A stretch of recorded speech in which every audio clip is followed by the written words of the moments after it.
ഞെട്ടിച്ച dark net ലഹരി വിപണനവുമായി ബന്ധപ്പെട്ട വാർത്തയുടെ വിശദാംശത്തിലേക്കാണ് ആദ്യം നമ്മൾ കടക്കുന്നത്.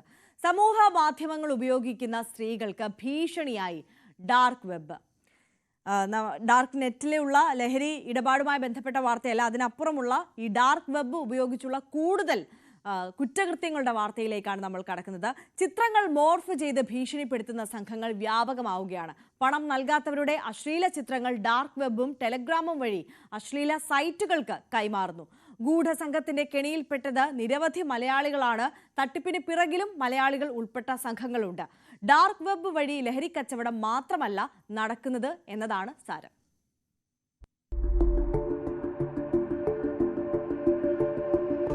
സമൂഹമാധ്യമങ്ങൾ വിനോദത്തിനപ്പുറം വരുമാനമാർഗം കൂടിയായതോടെ ഇതിന്റെ സാധ്യതകൾ കൂടുതലായും ഉപയോഗിച്ചു തുടങ്ങി. തട്ടിപ്പ് സംഘങ്ങൾ ഇതുതന്നെയാണ് അവസരമാക്കിയതും.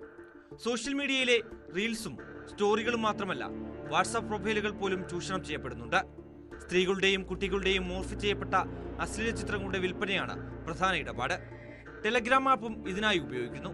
പണം അടച്ചു കഴിഞ്ഞാൽ കിട്ടുന്ന വീഡിയോകളെല്ലാം തന്നെ നമ്മുടെ ഈ സമൂഹത്തിൽ, നമ്മുടെ ഈ സൊസൈറ്റി, ഇവിടെ ജീവിച്ചുകൊണ്ടിരിക്കുന്ന സാധാരണക്കാരായിട്ടുള്ള പെൺകുട്ടികളുടെയും അതുപോലെ തന്നെ വീട്ടമ്മമാരുടെയും അടക്കം വിഷ്വൽസ് പല രൂപത്തിൽ സൗഹൃദം നടിച്ച് കൈക്കലാക്കിയതും അതല്ലെങ്കിൽ ഏതെങ്കിലും തരത്തിൽ മൊബൈൽ ഫോണുകളും മറ്റ് ഡിവൈസുകളും ഹാക്ക് ചെയ്തതിന് ശേഷം കളക്ട് ചെയ്ത വിഷ്വൽസുമാണ്. അപ്പോൾ ഇത്തരം വിഷ്വൽസുകളെല്ലാം തന്നെ ഒരു തരത്തിൽ അവരെ ഒരു ട്രോമയിലേക്ക് എത്തിക്കുകയും അവരത് വെച്ച് ഭീഷണിപ്പെടുത്തി പണം മേടിക്കുന്നതിൻ്റെ ഒപ്പം തന്നെ ഇതുപോലെ ഈ പറഞ്ഞ ഡാർക്ക് വെബിലേക്ക് കൊടുക്കുകയും ചെയ്യണം. എന്നിട്ട് ആ ഡാർക്ക് വെബിൽ നിന്ന് വരുന്ന വിവരങ്ങളും ഈ പറഞ്ഞ ഈ ബാക്കിയുള്ള വീഡിയോകളെല്ലാം തന്നെ പണം മേടിച്ചുകൊണ്ട് വിതരണം ചെയ്തുകൊണ്ടിരിക്കുകയാണ്. ഡാർക്ക് വെബ് വഴി എത്തപ്പെടാനാകാത്തവർക്ക് വേണ്ടിയാണ് ടെലഗ്രാം ആപ്പ്. ഇതിനുവേണ്ടി പല ഗ്രൂപ്പുകളും ക്രമീകരിച്ചിട്ടുണ്ട്. മാസവരി നൽകിയാൽ വീഡിയോയും ചിത്രങ്ങളും ലിങ്കിലെത്തും. ഇരകളാക്കപ്പെട്ട പല സ്ത്രീകളും ആത്മഹത്യയുടെ മുനമ്പിലാണ്. ചിലർ നിയമപോരാട്ടത്തിനൊരുങ്ങി. എന്നാൽ പോലീസിനും ഈ കേസിൽ പരിമിതികളുണ്ട്.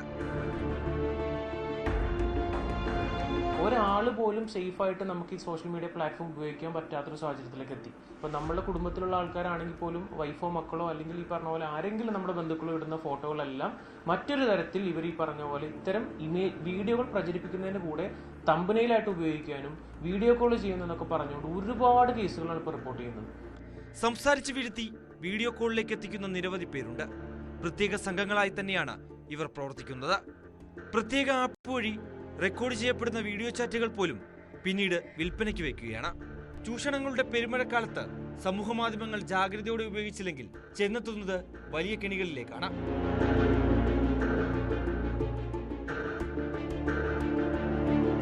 ഡാനിപോൾ, ന്യൂസ് 18, കൊച്ചി. ഡാനിപോളിന്റെ റിപ്പോർട്ടാണ് കണ്ടത്. ഡാനിപോൾ തന്നെ കൂടുതൽ വിശദാംശങ്ങളുമായി നമുക്കൊപ്പം ചേരുകയാണ്. ഡാനി, കുറച്ച് ദിവസങ്ങൾക്ക് മുമ്പ് ഈ ഡാർക്ക് നെറ്റ് വഴിയുള്ള ലഹരി വിപണനത്തിന്റെ കഥകൾ കേട്ട് കേരളം ഞെട്ടിയതാണ്. ഇതിപ്പോൾ അതിനൊക്കെ അപ്പുറം സാധാരണക്കാരായിട്ടുള്ള സ്ത്രീകളെ കെണിയിൽപ്പെടുത്തുന്ന ഡാർക്ക് വെബിന്റെ നിഗൂഢതയുടെ കൂടുതൽ ഇരുണ്ട അധ്യായങ്ങളുടെ കഥകളാണ് നമ്മുടെ മുന്നിലേക്ക് എത്തിക്കൊണ്ടിരിക്കുന്നത്. ഈ തട്ടിപ്പ് സംഘങ്ങളുടെ പ്രവർത്തനം അത് ഏത് തലത്തിലാണ് നടക്കുന്നത്? എത്രത്തോളം ആശങ്കപ്പെടുത്തുന്ന സാഹചര്യമാണ് ഇപ്പോൾ ഈ സോഷ്യൽ മീഡിയ ഒക്കെ ഉപയോഗിക്കുന്ന സാധാരണക്കാരായ ജനങ്ങളെ സംബന്ധിച്ച്?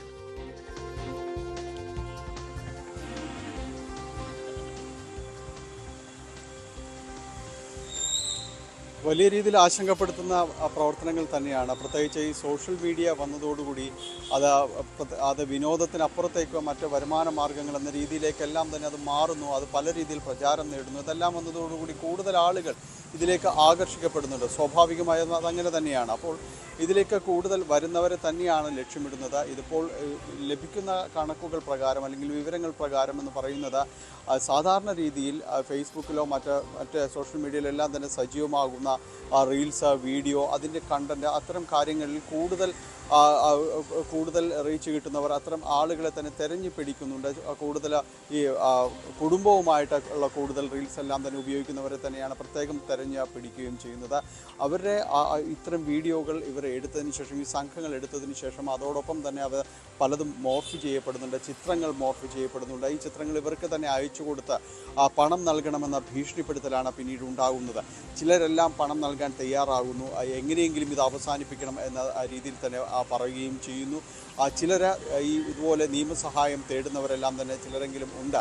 അപ്പോൾ അവരിലൂടെയാണ് ഇത് പുറത്തേക്ക് വരുന്നത്. ഇങ്ങനെ പുറത്തേക്ക് വരുന്ന കഥകൾ വളരെ കുറവാണ്. പലരും തന്നെ ഈ പണം നൽകിക്കൊണ്ട്, അവർ ആവശ്യപ്പെടുന്ന ആ പണം നൽകിക്കൊണ്ട് അവസാനിപ്പിച്ച് പോകുന്ന രീതിയിലേക്കാണ്. അത് തന്നെ ഇവർക്ക് പ്രോത്സാഹനമാകുന്നു എന്നതാണ്. അതുകൊണ്ട് തന്നെ ഈ സംഘങ്ങൾക്ക് വളരെ എളുപ്പത്തിൽ പണം സമ്പാദിക്കുന്ന ഒരു മാർഗമായിട്ട് ഇത് മാറുകയും ചെയ്യുന്നുണ്ട്. പലരുടെയും യുവതികളുടെ, അതോടൊപ്പം തന്നെ അവരുടെ കുട്ടികളുമൊത്തുള്ള വീഡിയോകൾ, ഇതെല്ലാം തന്നെ പലരായിട്ട് തന്നെ ഉപയോഗിക്കപ്പെടുന്നുണ്ട്. ഈ വീഡിയോകളെല്ലാം തന്നെ ഇത് ഉപയോഗിച്ചുകൊണ്ട് തന്നെയാണ് പിന്നീട് ഇവർ ഈ തട്ടിപ്പിന് ഇരയാക്കപ്പെടുന്നതെല്ലാം തന്നെ മാറുന്നത്. ഇത് മറ്റൊരു തരത്തിൽ വഴങ്ങാത്തവരെ അവർ ഭീഷണിപ്പെടുത്തുന്നത്, ഇത് ഡാർക്ക് വെബ് നമുക്കറിയാം എല്ലാവർക്കും തന്നെ ആക്സസ് ചെയ്യാൻ പറ്റുന്ന രീതിയിലുള്ളൊരു സംവിധാനമല്ല. അപ്പോൾ അതിലൂടെ വരാത്തവർക്ക്, അതിലൂടെ ഈ ചിത്രങ്ങളും കാര്യങ്ങളും എല്ലാം തന്നെ പ്രത്യേക സൈറ്റുകളിലേക്കെല്ലാം തന്നെ പോകുന്നുണ്ട്. അല്ലാത്തവർക്ക് ടെലിഗ്രാം ആപ്പുകളിലൂടെയും മറ്റുമാണ് ഇത് ലഭ്യമാവുന്നത്. പല ആപ്പുകളും ഇതുപോലെ തന്നെ ഈ മാസവരി നൽകി ചിത്രങ്ങളും വീഡിയോകളും അയച്ചു നൽകാമെന്ന ഓഫറുകളടക്കം നൽകിക്കൊണ്ടാണ് പലരെയും ഇതിലേക്ക് അടുപ്പിക്കുന്നത്. അങ്ങനെയുള്ളവരിലേക്ക് അത്തരം ഈ പാക്കേജുകളിലേക്കെല്ലാം ഈ ചിത്രങ്ങളും കാര്യങ്ങളും എല്ലാം തന്നെ കൈമാറുന്ന ഒരവസ്ഥയാണ് നിലവിൽ ഉള്ളത്. ഒപ്പം തന്നെയും ഈ പലരും തന്നെ ഇപ്പോൾ വീഡിയോ കോൾ കാര്യങ്ങളും എല്ലാം തന്നെ നമുക്കെല്ലാം പരിചിതമായ കാര്യങ്ങളാണ്. ഈ കാര്യങ്ങളെല്ലാം തന്നെ ആപ്പ് വഴി അതിൻ്റെ സ്ക്രീൻ റെക്കോർഡ് എടുക്കാനായിട്ട് സാധിക്കും. അങ്ങനെ റെക്കോർഡ് ചെയ്യാനും എല്ലാം തന്നെ കഴിയും. ഇത്തരം വീഡിയോ കോളുകൾ പോലും ഈ രീതിയിലേക്ക് മാറ്റപ്പെടുന്നുണ്ടെന്നാണ്, ഇത്തരം ഭീഷണിപ്പെടുത്തുന്ന രീതിയിലേക്കെല്ലാം തന്നെ മാറ്റുന്നുണ്ട്. പലരും ഇത്തരം സൈറ്റുകളിലേക്കടക്കം കൈമാറുന്നുണ്ട്. ടെലഗ്രാം വഴിയാണ് കൂടുതലുമായും, ടെലഗ്രാം ആപ്പ് വഴിയാണ് ഇത് കൂടുതലായും തന്നെ നടക്കുന്നത്. കൂടുതലും ഇത്തരം പല മാസവരി സ്കീമുകൾ തന്നെ ആവിഷ്കരിച്ചുകൊണ്ടാണ് പലരും ഇതുമായിട്ട് മുന്നോട്ട് പോവുകയും എല്ലാം തന്നെ ചെയ്യുന്നത്. അങ്ങനെ നമ്മുടെ ഇടങ്ങളിൽ, പൊതുവിടങ്ങളിൽ തന്നെയാണ് കൃത്യമായി ചൂഷണം നടക്കുന്നത് എന്നതാണ്. സ്ത്രീകൾക്കും കുട്ടികൾക്കും എതിരെ തന്നെയാണ് പ്രധാനമായും ഈ സംഘം ലക്ഷ്യം വെച്ചുകൊണ്ട് മുന്നോട്ട് പോകുന്നത്. ഇതിൽ നിയമപരമായ രീതിയിലുള്ള മുന്നോട്ട് പോക്കിൽ പോലീസിനും ഒരുപാടൊന്നും ചെയ്യാൻ കഴിയാത്ത. അതെ, അതാണ് ഡാനി ഞാനും ചോദിക്കാൻ വന്നത്. ഈ ഡാർക്ക് വെബ് വഴിയുള്ള ഇത്തരത്തിലുള്ള ക്രൂരകൃത്യമായതുകൊണ്ട് തന്നെ പോലീസിന് ഈ കൃത്യമായ പ്രതികളിലേക്ക് എത്താൻ ഉള്ള ഒരു തടസ്സം നിലനിൽക്കുന്നുണ്ടല്ലേ?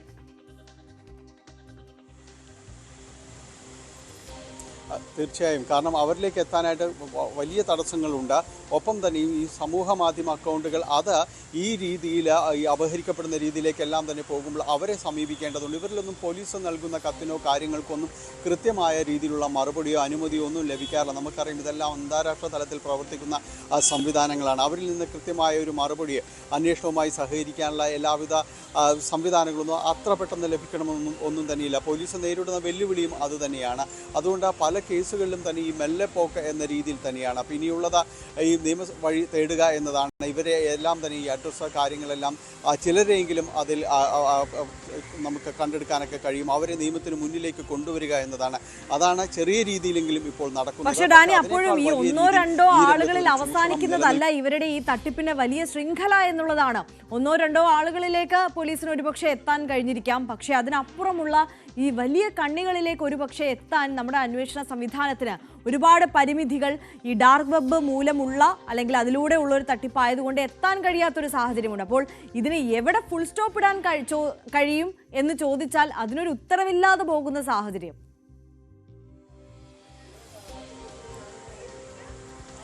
തീർച്ചയായും അത് തന്നെയാണ്. കാരണം എവിടെയാണ് ഇത് അവസാനിപ്പിക്കാൻ കഴിയുക എന്നത് ഇപ്പോഴും തന്നെ വ്യക്തമായ ഒരു ഉത്തരത്തിലേക്ക് എത്തിച്ചേരാനായിട്ട് കഴിഞ്ഞിട്ടില്ല എന്നതാണ്. ഇതിൽ കൃത്യമായ രീതിയിലുള്ള ഇടപെടലും കാര്യങ്ങളും ഇല്ല.